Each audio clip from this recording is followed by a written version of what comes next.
आखिरी कड़ी में हमारे साथ बलराज कुंडू जी मौजूद हैं, इनसे जानने की कोशिश करते हैं आखिर धरने की नौबत क्यों है।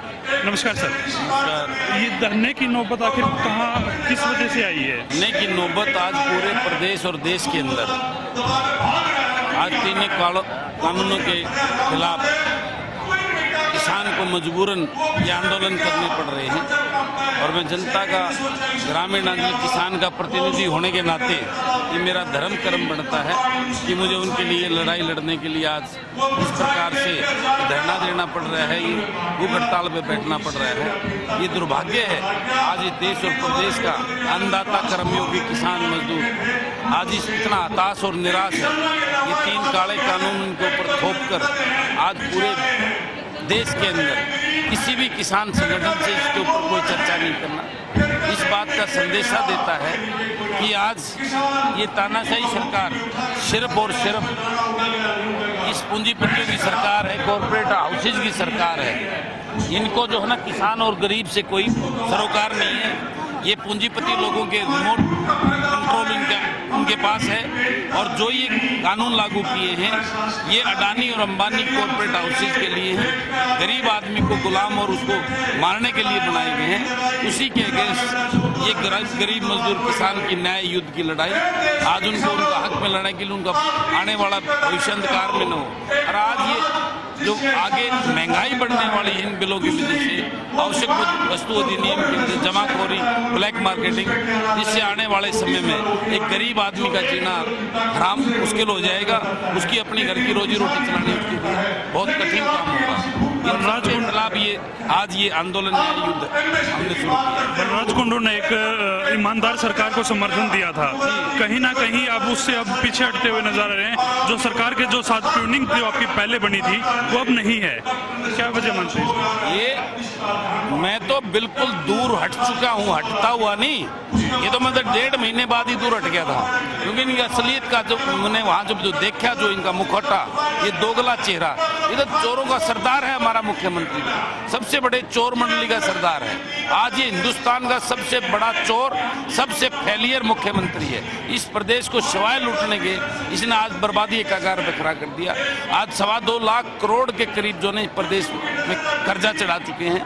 और दोनों हाथों से ये मुख्यमंत्री और उसकी मंडली और उसकी संगठन सरकार आज प्रदेश को, आप देखो अभी 1 साल भी नहीं हुआ, 11 महीने हुए सरकार को बने हुए, कितने घोटालों की लंबी लिस्ट आपको देखने को मिलेगी जो इस सरकार को, ये सरकार और सरकार के सहयोगी इस प्रदेश को लूटने का काम कर रहे हैं। कब तक आप ये जो लड़ाई है ये जारी रखेंगे?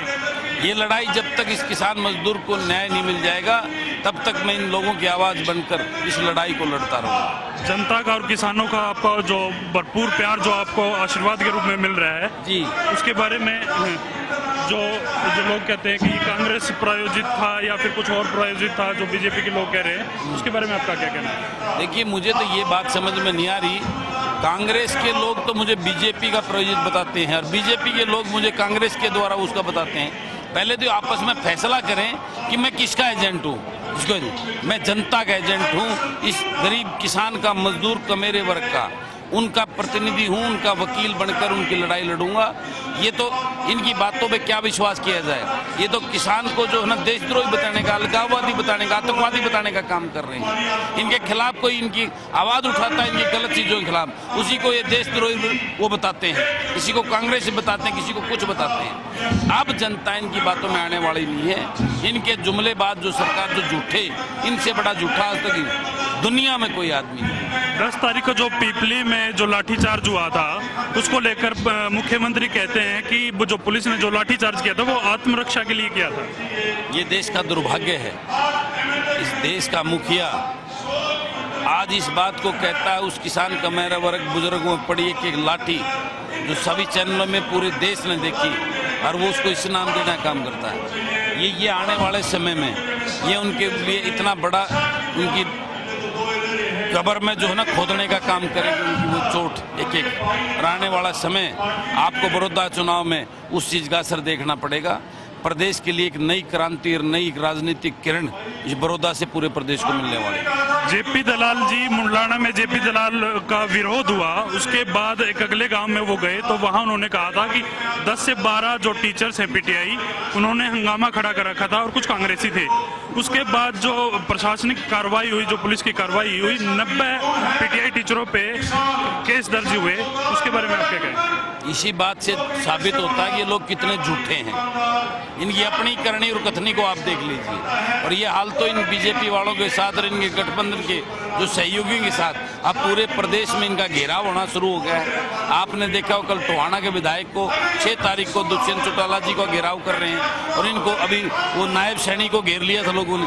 अभी प्रदेश सरकार और सरकार के सहयोगी दलों के नेताओं को गाँव में घुसने नहीं जाएगा, इसकी आगाज हो चुकी है। बड़ौदा में लगभग 1000 से 12 पुलिस वालों का काफिला लेकर कृषि मंत्री जेपी दलाल जी विकास कार्यों की घोषणाएं कर रहे हैं। कहीं ना कहीं ये जो आम लोगों की जो आवाज है वो पुलिस के द्वारा दबाई जाने की कोशिश की जाती है। निश्चित रूप से यही है, लेकिन ये जनता की आवाज, इसको कोई दबा नहीं सकता ताना से ताना सरकार। ये आवाज ऐसे ही चोट करेगी, आप देखना ही बड़ौदा के अंदर वोट की चोट मारकर इनको सबक सिखाने का काम करेगी। धन्यवाद सर। ये बलराज कुंडू जी हमारे साथ थे। इनका साफ तौर पे कहना है कि आखिरी दम तक लड़ते हुए किसानों का साथ दूंगा, मेरे को कुछ भी करना है, कहीं भी जाना पड़े, किसानों के साथ रहूंगा, किसानों के विकास की बात करूंगा।